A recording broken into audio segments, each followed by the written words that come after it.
Margao infrastructure जे underground cabling केलां ताका जवळ जवळ आतां 18-19 वर्सां जालीं आनी त्या खातीर खंय खंय रेक्टिफिकेशन करपा जाय. परत जे स्टेशन्स आसा ती थंय अपग्रेड करपाक जाय आनी तें काम आतां चालू आसा.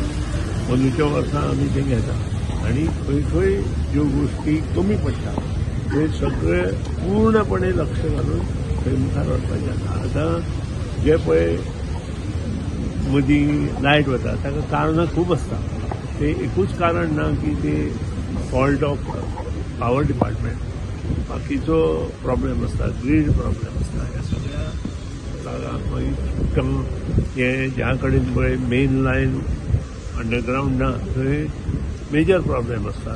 उदकां, माड, झाडां अशें पडटा. त्या शिवाय पोल्स जर जुने आसा जाल्यार तेयी मोडटा आनी त्या खातीर आनी वादळाक लागून कितलेशेच पोल्स जुने आशिल्ले ते मोडटा आनी त्या खातीर प्रॉब्लेम आसा.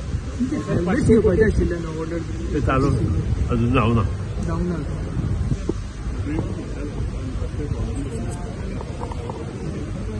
It is all over Goa, not in pure.